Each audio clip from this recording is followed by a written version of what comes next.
Hi everybody, this is Fernando Kremer, forward deployed engineer at Replicated.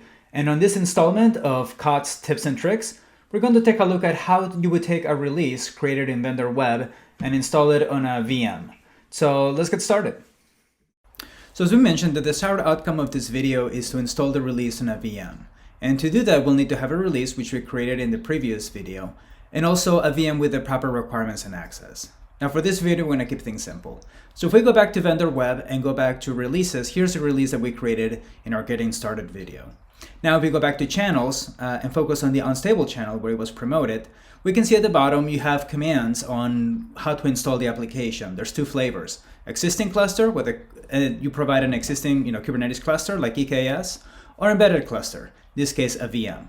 So this is the one we want, so I'm going to copy this and I'm going to put this in my clipboard. So next, let's go ahead and get our VM started. Now, before we do that, let's talk about how we're going to install it. Now, KOTS embeds another open source project by Replicated called curl.sh. And this allows you to create an installer that allows you to basically create a one-node cluster in any VM. You can pick and choose which version of Kubernetes, the Docker runtime engine, things like that. But for us, we just need to know the system requirements. Since KOTS uses curl to install in the VM, we need to check with curl for system requirements. And as you can see here, here's where you can find out which operating systems are supported and what are the minimum system requirements. Now, as I mentioned earlier, let's keep the initial VM very simple, very vanilla. Even if you have requirements to run this in a very secure, tight down environment, first let's start simple, understand the concept of KOTS, and then we can try this on a more locked down VM. So I created a template on Google Cloud.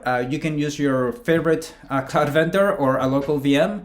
It doesn't really matter. And here you can see I used N8, which is 8 CPUs, 30 gigabytes, which is a little higher than the minimum requirements, but I want to have room in case my application demands a lot of requirements. The networking, I left that pretty much default. It allows all connections. I'm going to just use Ubuntu 18.04 and 100 gig size hard drive. Now, I really won't need that much of a hard drive, that size, but in cloud providers, I found that I have better IOPS, the larger the disk I request. So I'm going to go ahead and create a VM, and I'm just going to give it a tips and tricks demo name. I'm going to put it in the same zone and region as my CLI set to, just to make it a lot easier for me to connect to it. Everything else is going to get picked up from the template, including the machine type. Again, standard 8 is what I'm going to use, and Ubuntu 18.04 100 gig hard drive, and allow HTTPS traffic. So all of those are good, so I'll create the VM. Once the VM is created, now I can go to my terminal and I can SSH into the VM. Now, since I'm using GCP, I'm going to use the gcloud command line, but use your favorite SSH tool to SSH into that VM. You may have to enter a password, as I do, and once you do that, you should log into the VM. So here, as you can see, I'm now logged into the Ubuntu 18.04 VM, and now I can paste the install command that we got from the unstable channel on Vendor Web. Now, once you paste that, you can just hit enter and let this run.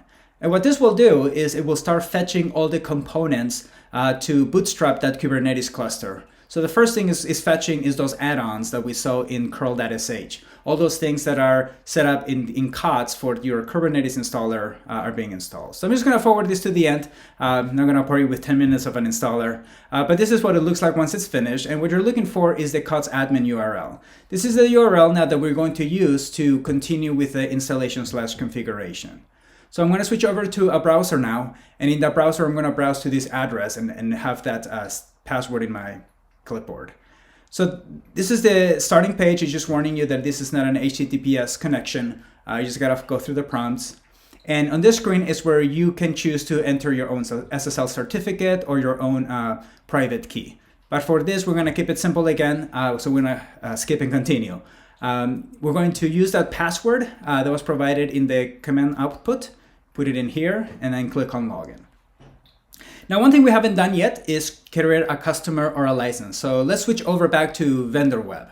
In order to continue with the installation, we need a license. And to have a license, you have to create a customer. So in Vendor Web, we're going to create a customer. The name doesn't really matter. We'll call it a dev test. And all that's really matter here is that on the channel, you set it to the unstable channel. That's all that really matters. Save it, and once you save it, you should be able to see this link up here where you can download the license. And this is what will provide the KOTS admin console. So here we'll just drag and drop it there. So now next we're going to run a configuration screen, and this is a blank canvas for you. So this is the default configuration we have to use an ingress. It's just it's not wired to anything, but KOTS provides the ability to do a lot of things here, and we'll cover that on a separate video. Now we're going to run this pre-flight checks, which leverages our project troubleshoot.sh, which gives you collectors and analyzers that allows you basically to check the environment. In this case, I added one just to fail on purpose, but we can continue and ignore that error. And now our application is now deploying, and under the status, once that deployment is up and running, we'll see an available switch to ready. So there we go. So, and if we switch over back to the command line to our terminal window, do a --L to refresh the terminal. And if we get the pods that have been installed, we'll see that now we have our example Nginx container. Now that we have our application installed, now we're ready to make updates, update those through the KOTS admin console, as well as connecting this to a private registry. So stay tuned for other videos where we'll cover those topics. Thank you for watching, and goodbye.